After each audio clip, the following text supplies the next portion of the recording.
I still can't shake off the feeling of being watched, even as I sit here in my own home, trying to process the events of that fateful camping trip.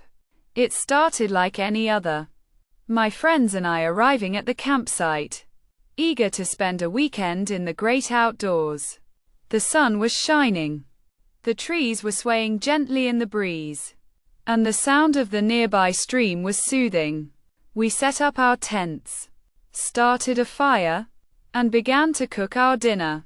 As night began to fall, we sat around the fire, swapping scary stories and trying to freak each other out. But as the hours passed, the atmosphere began to shift. The wind picked up, the trees creaked and groaned, and the sound of the stream seemed to take on a menacing tone.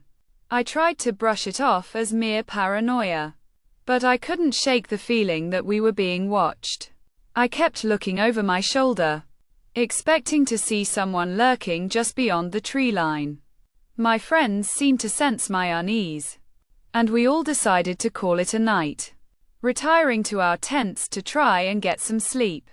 But as I lay there, I could have sworn I heard footsteps outside, crunching through the underbrush. At first, I thought it was just a stray animal, but then I heard my name being whispered, softly at first, then louder and more urgently. I tried to convince myself it was just the wind, but deep down, I knew it was something more. I must have dozed off at some point, because the next thing I knew, it was morning, and the sun was shining brightly through the trees. I emerged from my tent, bleary-eyed, to find that my friends were all accounted for. But something was off. They were all standing around the fire, staring at something on the ground. As I approached, I saw that it was a piece of paper, with a message scrawled on it in red ink. I'm still here. Suddenly, the events of the previous night came flooding back, and I realized that I had been so focused on the idea of something external watching us, that I had neglected to consider the possibility that the threat was coming from within.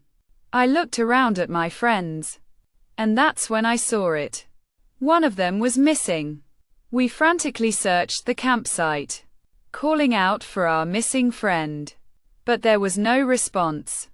It was then that I stumbled upon an old, abandoned mine shaft, hidden behind a thick veil of foliage. I cautiously made my way inside, my heart racing with every step. The air was thick with the scent of decay, and the darkness seemed to swallow me whole. And then, I heard it, the sound of my friend's voice, whispering my name, drawing me deeper into the mine.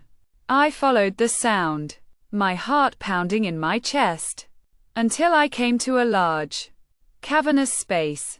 And that's when I saw it. My friend, standing in the center of the room, his eyes black as coal, his skin deathly pale. He was whispering my name, over and over. And I knew, in that moment, that I was staring into the face of pure evil. I tried to run, but my feet felt heavy, as if rooted to the spot. And then, everything went black.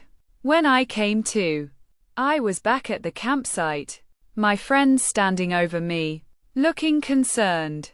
They told me I must have hit my head, and that I had been out cold for hours. But I know what I saw, and I know what I experienced, and I know that I'll never be the same again. The encounter has left me shaken, and I'm still trying to process the horror of it all. I'm not sure what happened to my friend, or what that thing was that I saw in the mine. But I do know one thing. I'll never go camping again.